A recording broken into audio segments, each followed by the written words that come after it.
Welcome back to the podcast. In our last episode, we covered the history of the Huron Confederacy, or the Wendat Confederacy, right up until their destruction at the hand of the Iroquois. And before that, we explored the history of Acadia up until the 1660s. But now let's return to the St. Lawrence. Let's return to Quebec. If you remember the last time we were here, Champlain died. Christmas Day, 1635. We talked about his legacy quite a bit and the influence he has even in today's world. But there was one final insult that Champlain was spared by dying before 1636. And that's way back in France, Cardinal Richelieu, the real power behind the throne of France at the time, had already replaced Champlain. And his replacement was already on the way to the St. Lawrence. An insult on top of insult, this replacement would be given the title of governor, a title Champlain never quite achieved. He was always a lieutenant, or there was always something before the term governor to weaken its impact. In early 1636, Charles de Montmagny, a knight of Malta, arrives as the new governor, with orders, of course, to relieve Champlain of his command. As you can imagine, this point would be unnecessary. But thank God somebody came to take the leadership over of the colony after the death of Champlain. And Montmagny was a battle-hardened soldier, and as a Knight of Malta, he had deep connections to the Catholic Church and Cardinal Richelieu. He was the perfect guy for the job at the time. The historian Thomas Constane says of Montmagny, "Urbane and pleasant, gentleman of high courage and Christian ideals, and an instinct for organization." These are the qualities that the French needed at this moment in New France. He arrived with about 45 others, soldiers and settlers, and before taking on any sort of business, he immediately went to church service. He wasn't really a pawn of the church, but he certainly was an ally. And this was all part of Cardinal Richelieu's plan for the Catholic Church to dominate the political atmosphere of New France. Many think he only did this in order for him as a cardinal to have firm control over New France. It wasn't a loyalty to the church. It was his need to control French policy. And here's a good quote from Francis Parkman on Richelieu. "In France, Richelieu crushed Protestantism as a curb to the House of Bourbon. In Germany, he nursed and strengthened it as a curb to the House of Austria." In other words, we were all pawns in his game. The various orders of the Catholic Church could now have free rein to open up schools and influence the natives however they wished. While Champlain was still alive in 1635, the Jesuits founded a small college in Quebec. By 1637, it was called the Sillery, and it was a seminary for the Huron and other Algonquian people, teaching them the French language and converting them to Catholicism. By 1639, the Ursuline nuns had established a school for girls in Quebec. This would include both French and native students, where they would learn religion, reading, spinning, and weaving. Now, in your modern mind, you might say, oh, they taught them spinning and weaving. How sexist. Well, that was a way to make money back then, and so it was a handy skill to have. Why not learn it? During the same period of time, some of the Innu bands are seeking out the Jesuits and other clergy in order to gain help to create agricultural settlements. If you remember, up to this point, there are hunters and gatherers living in the far north where it's very hard to farm. Now, previously, Champlain has asked the Innu to settle down and start farming along the St. Lawrence, and they told him they were afraid of the Iroquois, who were nearby to the south and would raid them constantly, incessantly. But it had been some time since the Iroquois were lurking around the St. Lawrence, and the Innu were now comfortable with the idea of taking up farming. If you'll remember, just a couple decades ago, the Innu faced seasonal starvation. There were times where they resorted to cannibalism. One depiction early on, 1608, 1609, Champlain describes them eating a frozen dog that they found on the ground. The Innu lifestyle was hard. These were a tough people, and scholars have noted that we're reaching the maximum of the Little Ice Age. And so whatever lifestyle the Innu held in that territory several hundred years ago, it was becoming even harder than that by this point. The Innu were finally willing to submit to a sedentary lifestyle. Moving beyond the Huron, which we learned about in our last episode, way far to the west.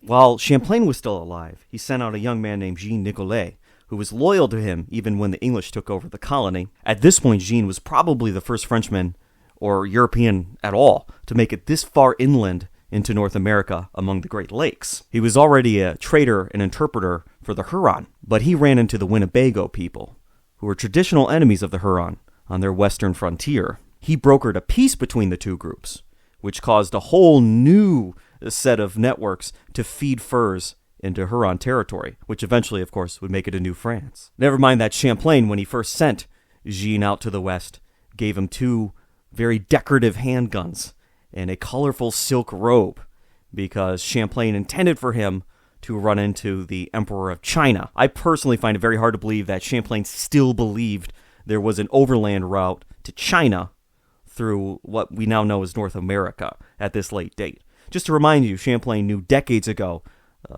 when he was trolling up and down the coast of what would now be New Brunswick, Nova Scotia, and Maine, he was tasked with looking for the mystical land of Norumbega, and he knew pretty much off the bat that it didn't exist. So here we are 30 or so years later, and we're supposed to believe that Champlain still believes China is somewhere beyond the Great Lakes. I understand they didn't know much about longitude. They couldn't really figure out a way to measure it quite yet. But you would think after 30 years in the St. Lawrence, Champlain knew there was no China anywhere near them. I personally think every time Champlain mentions China towards the end of his life, he's just trying to drum up more support in France for his endeavors in the St. Lawrence. But I digress. And so Champlain's gone, Montmagny is in charge. Things are going very well because of everything Champlain set up and everything that Montmagny continued to do. All the trading coming through Huronia, which was doing great. New opportunities among the Winnebago people. This was a time of profit for the company that ran all of New France. But how long would that last? Francis Parkman writes, "It was 32 years since Champlain had first attacked the Iroquois. They had nursed their wrath for more than a generation, and at length their hour was come." Throughout the year 1641, the Iroquois began raiding French settlements, intercepting trade caravans, and attacking the French allies who were natives. Governor Montmagny was quick to act, and in June of the same year, he arranges a parley. But negotiations quickly fell apart, and everything turned into a skirmish, the French actually winning and chasing off the Iroquois. Mind you, at this time, there are less than 300 French people in the entire St. Lawrence, men and women and children, everyone combined. The Iroquois greatly outnumbered the French. And so this was a good victory for the French. And the Iroquois begin to refer to Governor Montmagny by the literal translation of his name. They call him Onontio. I believe I'm pronouncing that right, meaning big mountain or great mountain. And now from this point forward, every governor of New France will be called Onontio. This would wound the Iroquois, but they'd be back very soon. And then further to the west, the Neutral Nation, who are an Iroquois people stuck between the Haudenosaunee and the Huron Confederacy. The Neutrals spend the entire decade of the 1640s attacking the Algonquian allies of the French. And so trade is starting to fall precipitously. The Neutrals only really relenting in their attacks once the Haudenosaunee decide they want to attack the Neutrals. The drop in trade was so bad that by the end of 1641, the company of 100 associates that controlled New France were actually at a loss and had eaten away any profit they made over the last 3 years before this point in time. But Montmagny and Richelieu, of course, had very deep pockets. And in 1641, the company of 100 associates is infused with more investment money, where they had previously been almost defunct since the Kirk or the Kirk brothers intercepted their ships that contained basically their entire initial investment over a decade before. In addition to the new funding, Cardinal Richelieu actually sends over 40 soldiers to help defend New France, 40 not being very many. Despite all of this, the Iroquois attacks really were quickly eroding everything. Things were definitely falling apart for both the French and the natives. This made converting the natives to Catholicism very hard because the Algonquian people and the Huron people, they could see what the Iroquois were doing, and they couldn't reconcile it with what they were being told about Jesus. Here's a quote straight from the Jesuit Relations of 1642. A possible native convert speaking about his objections to the entire scheme. "You tell us that God is full of goodness, and then, when we give ourselves up to him, he massacres us. The Iroquois, our mortal enemies, do not believe in God. They do not love the prayers. They are more wicked than the demons, and yet they prosper. And since we have forsaken the usages of our ancestors, they kill us, they massacre us, they burn us, they exterminate us, root and branch." And the Jesuit missionaries, they had a hard time combating this line of argument. And as much as they were, as I've mentioned before, gluttons for punishment, and wanted to be Christ-like and take on the tortures of the world to prove their holiness, they got worn down too. So here's a quote from a missionary from the same exact Jesuit relations. "The Iroquois have as usual acted like fiends. They have been in the field winter, spring, and summer. They have massacred many Hurons, many Algonquians. They have captured Frenchmen, and have killed some of them. They hold one of our fathers as a prisoner. Some of their own people have been put to death. I shall speak of all this in detail further on. I have now but 4 words to say. If we do not have Peace with these barbarians, or if we do not destroy them, the country will never be in a state of safety. The door will always be closed to Jesus Christ and the nations which dwell higher up, and the roads will always be infested by these imps." Remember, at this time, there are far more Iroquois than there are Frenchmen. And the Iroquois have perhaps 300 to 400 guns among them. And so the Iroquois possessed more guns than there were Frenchmen in New France. And they were using these guns they got from the Dutch to basically depopulate the Algonquian tribes all around them, who New France were allies of and tried to protect. This is a complete flip of all the stereotypes when you think of settler and native interactions during the colonial period. The previously mentioned Jean Nicolet, he tries to create a peace. He finds out that a Huron warband had taken some Iroquois captive, but in his chase to catch them before they tortured the Iroquois to death, he drowned in a river. Montmagny, quick to act, of course, once again, decides to build a fort at the mouth of the Richelieu River. This is the point at which the Iroquois, and specifically the Mohawk, enter the St. Lawrence. They come up through the lowlands rather than trekking through the Adirondacks, ultimately going through the Champlain Valley. This corridor will be very important in military endeavors for a century to come. Not a creative man, he names the fort Fort Richelieu on the Richelieu River, now in and about Sorel, Quebec. He shows up with about 100 men to build the fort, only to see heads on pikes. These would be the members of Isaac Jogues's party, a Catholic priest who had disappeared among the Iroquois, although Jogues's head was missing. The Iroquois had meant this as a warning and to mark the end of their territory at the top of the Richelieu River. Montmagny was not intimidated and started building the fort anyway, but this put the Frenchmen on high alarm. And so while they were building the fort with their tools, their weapons were not far away from them. And so one day, when 200 Iroquois came swarming down on the construction site, the 100 Frenchmen were very quickly able to grab their guns, defend the fort, and fight off the Iroquois. Now, perhaps if they hadn't left those heads on the pikes, the Frenchmen wouldn't have been on such high alert. But now this established that the bottom of New France was at the Richelieu River, and the Iroquois realm contracted just a little bit. And in this very same year, 1642, a group of Catholic zealots arrived in the colony to eventually found the settlement of Montreal. The organizers of this endeavor had all received visions sending them on this quest. And so Montmagny, as much as he was a religious man, was very practical. He was a military man, and he understood that the temporal world has some very real ramifications on the lives of living Christians. However, these people, in Montmagny's point of view, had their heads in the clouds. Back in France, a man by the name of Jean-Jacques Ollier and another man by the name of Jérôme Le Royer de la Davassière both independently received a vision instructing them to go to the island of Montreal, which had already been named by Champlain and Cartier before him, and found a religious order, a new community. When the two men met one another and described having a similar or identical vision of a future community in faraway New France, they took that as another sign from God. And then a woman named Jeanne Mance had the same vision. She herself traveled to Paris under the ruse of visiting family, and before she knew it, she was plugged into this new effort to settle Montreal, and she was on a boat headed for North America. This entire effort was being undertaken by a company that some have described as a secret society within the Catholic Church, known as the Company of the Blessed Sacrament. To acquire the island, the company employed Father Lalemant to convince the guy who had the grant to all of Montreal to give it over to the order. Now, although the name Montreal was already in place, there was nothing but a trading post there and a couple acres that had been cleared by Champlain and his men many years before. Within this secret society, they developed a sub-company that would govern over Montreal. It was called the Company of Montreal, or sometimes the Society of Notre Dame at Montreal, and from the 100 associates that ruled New France, they received a certain amount of autonomy. In other words, Governor Montmagny wouldn't have much say over this little island colony. Of course, the governor would be jealous of this exception, but Montreal would not be engaging in the fur trade.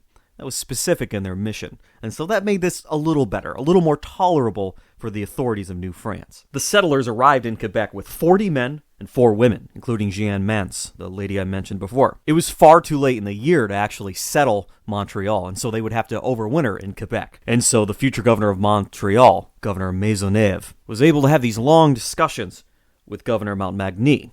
Montmagny and the other residents of Quebec warned the Montreal settlers, you don't want to go to the Isle of Montreal. That's far too close to the Iroquois realm. You're going to get slaughtered. But Maisonneuve spoke for his entire community when he said that he would settle Montreal even if all the trees turned to Iroquois. And as the time wore on, there began to be a split between Governor Maisonneuve and Montmagny. In January of 1642, Maisonneuve takes all of his colonists, and they go 2 to 3 miles outside of Montreal to hold a huge celebration just among themselves. And just before dawn, they started firing off their cannons, of course, rousing everybody in Quebec worried about what was going on. Montmagny had the guys firing the cannons, of course, arrested, and then questioned Governor Maisonneuve as to his intentions, or why have this display so early in the morning. It would seem both men came away with the understanding that this whole debacle was a display of their independence from the authorities at Quebec. Fast forward to May of 1642, Montmagny accompanies the Montreal settlers to their island, oh so very close to the Iroquois world. Probably very happy to see them go, but very concerned for their safety. Landing on the island, they immediately had a mass, and the parable of the mustard seed was read. And after this, Father Vinmont said to the colonists, You are a grain of mustard seed that shall rise and grow, till its branches overshadow the earth. You are few, but your work is the work of God. His smile is upon you, and your children shall fill the land. And the island called Montreal now hosted the small colony of Ville Marie, which of course would become the future city of Montreal. And now you can see why Montmagny was so urgently willing to build a fort at the very edge of the Iroquois world on the Richelieu.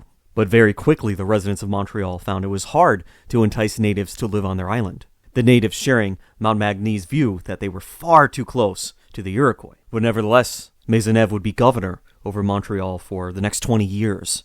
And very slowly, the commercial and secular interests would find their way to the island. And this vision of a Catholic version of a city on a hill would give way to the realities of setting up a colony in North America, which included constant attacks from the Iroquois, especially in these early years.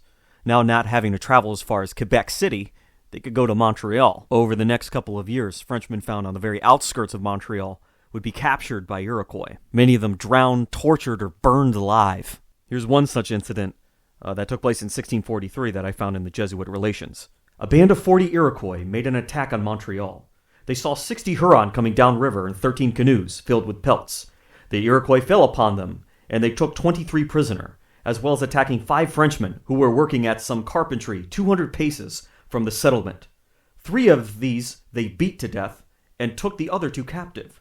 The Iroquois passed the night rejoicing over their prizes, and morning have come.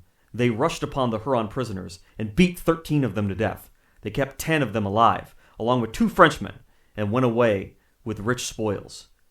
Our French of the settlement watched without being able to do anything. Even their allies could sometimes turn coat. In June of 1643, 60 Huron reach the Lachine Rapids, and they find a massive Iroquois war party. The Huron decided to be friendly towards the Iroquois and detailed to them the entire layout of the French settlement of Montreal. A portion of that Iroquois force then used that information to sneak into Montreal at night. They kill 3 Frenchmen, and they capture 3 others. And to reward the Huron for their information, that very same night they fell upon the Huron, killed most of them. Some of them escaped to Montreal. And wouldn't you know it, the people of Montreal let the traders in. You have to remember that the people of Montreal at this time, they aren't thinking like we would today. To them, having this little mustard seed settlement in the middle of what they would consider Satan's land was a huge victory.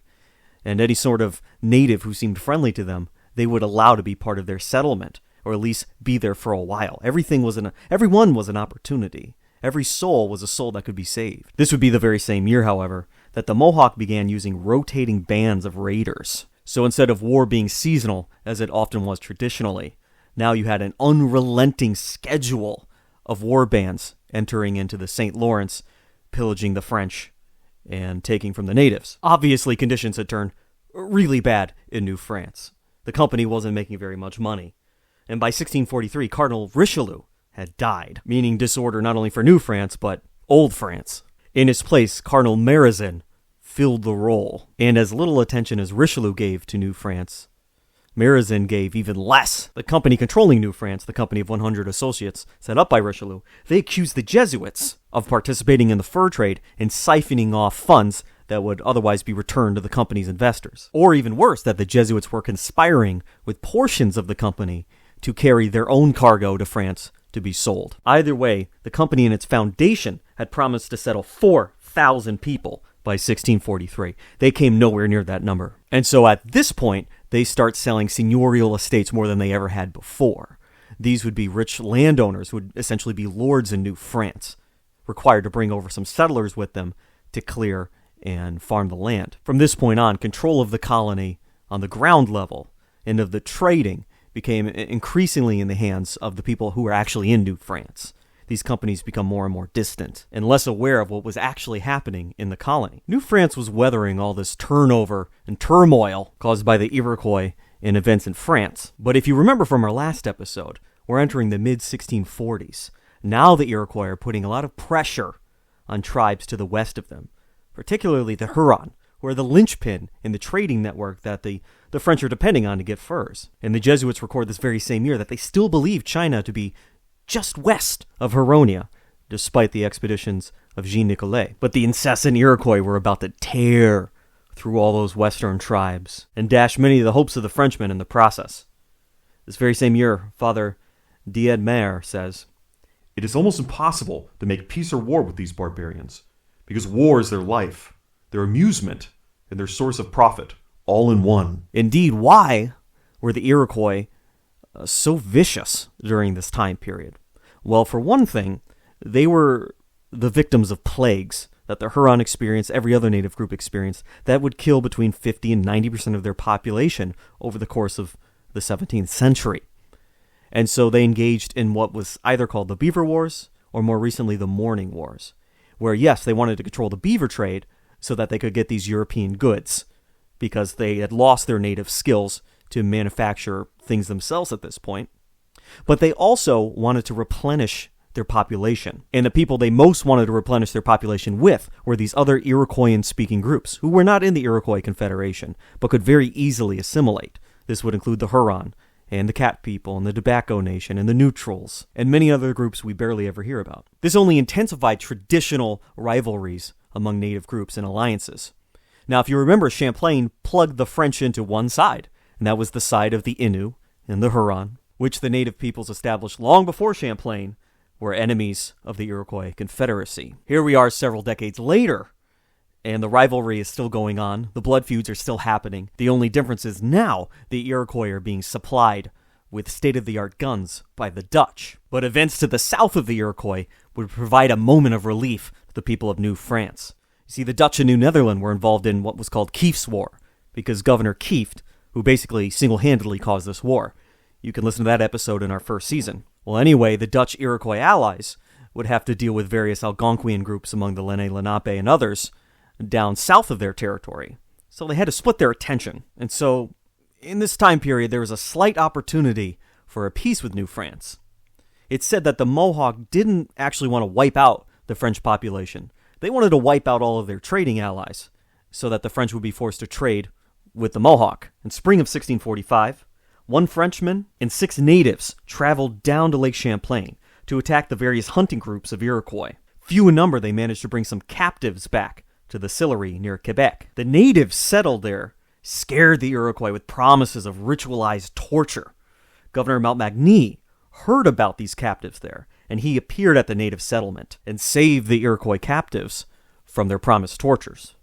Now, was this all a setup? Who knows? But either way, Montmagny looks like a hero in the eyes of these Iroquois. He then lavishes gifts on one of the members of the Iroquois captives and sets him free, asking him to go back to his country and help arrange a peace with the French. And if he did so, the rest of the captives would be set free. Sometime later, in July of 1645, Montmagny received word that there was a delegation of Iroquois at Trois-Rivières, to which Montmagny quickly rushed there with some native allies, intending to make a comprehensive peace between the various peoples in the Iroquois. It just so happened as a peace offering, the Iroquois presented French captives that they had had for a couple years at this point. As a sign of reciprocity, the leader of the Haudenosaunee delegation was the great Coyote Satin, and he said, Onontio, give ear.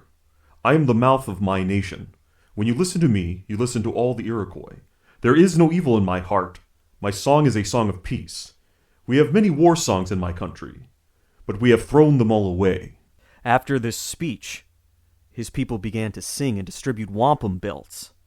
Then the Iroquois began to dance, and then the Algonquian people joined them, and then finally the French began dancing also. It was a beautiful evening, and Montmagny confirmed the peace, and he urged the Iroquois not to attack their native allies until these wampum belts and agreements could be distributed to each and every tribe. This short reprieve from the Iroquois attacks caused a flood of furs to inundate New France. It became a very profitable season. At the same time, the Jesuits began converting en masse the Abenaki and the Inuit Tadoussac, who have long been allies of New France. They also start increasingly coming over to the Catholic faith. And luckily for the people living in New France, the Company of 100 Associates officially handed over the fur trading monopoly to what in English they called the Company of Habitants, or the Community of Habitants. With this, they offloaded a lot of their responsibilities from France to the colonists themselves in New France.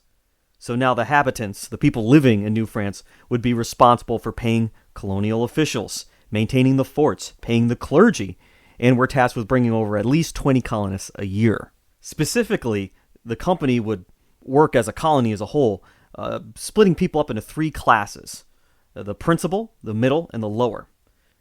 Each one of these classes would be represented by the heads of the families, of course, the men. Fur trading profits were then divided into three equal amounts, and then given to each class to again then be divided equally. I know that's confusing. After paying for the colonial governors, the military, the religious services, the entire community company would be operated by a body of directors who are often accused of stealing. And so with everything in bloom, everything reorganized, the fates are looking up for New France. In the year 1646, the French were to send a peace delegation into Mohawk country to finalize their peace agreement. One of the leaders of this group would be Father Isaac Jogues, who had formerly been in Mohawk country. Captured at the time of the building of Fort Richelieu, or just before it, the Mohawk cut off many of his extremities, including his nose and his ears, many of his fingers. They burnt him with embers until his skin was just one piece of scar tissue. They cut off his lips and tortured his converts right in front of him. They then kept him in a condition of servitude, akin to slavery, for quite some time, until he was actually finally rescued by the Dutch in New Netherland. And they were shocked by his condition.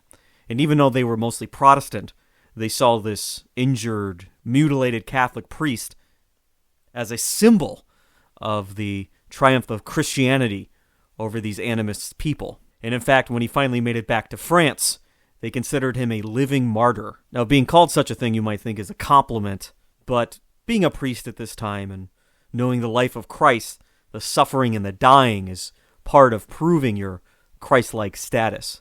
So being a living martyr is kind of like winning a silver medal. And then on the other end of things, you're so mutilated from this experience that people already consider you akin to the status of a dead person. Your active public life is basically over because you're hideous to look at. And so Jogues found his way back to New France and had every intention of going back to preach to the Mohawk and being martyred. And so when he left for New France with this peace delegation, he's quoted as saying, "I go, but I shall not return." He did not share the optimism of his fellow Frenchmen. The group traveled to the easternmost Mohawk village, and Jogues made a grand speech, which was well received by the Iroquois, but they did not like the Algonquian allies he had brought with them, and the Mohawk swiftly asked him and his his traveling partners to leave the country. Before leaving, Isaac Jogues asked to tend to his flock in that Mohawk community. The few Catholics among them, many of them prisoners or recent adoptees of the Mohawk, and he was allowed to do so. And he left a black box full of supplies that he would need upon his return. Rather than bringing it all the way back to New France, he asked if he could leave the black box there, and they allowed him. By June, he arrived back at Fort Richelieu. While he was gone from the Mohawk village, a plague broke out, devastating. And a Huron adoptee living among the Mohawk, former captive, blamed the black box. He mentioned how back in Huronia, similar things happened when the Jesuits came around. Fast forward to when Isaac Jogues shows back up in this Mohawk village, and a Mohawk brave splits his head in half with an axe. To the Iroquois, this moment would be the end of the peace. Immediately after this, the Iroquois rallied their war parties and decided to attack New France before word could get back to them. The first thing they did was destroy Fort Richelieu, retaking command of the Richelieu River and establishing that the Iroquois realm extended right into the St. Lawrence. At Trois-Rivières, the Mohawks stole all the stores while the French were attending service. They slaughtered the nearby Christian Algonquins who were out hunting. They also found their women and children. One Algonquin woman who escaped reported to the French that the Iroquois had crucified a small child, perhaps to mock the spirits that had caused their plague. There would be no rest, no peace for the French. Please tune in to our last episode of the season to hear the rest of the story.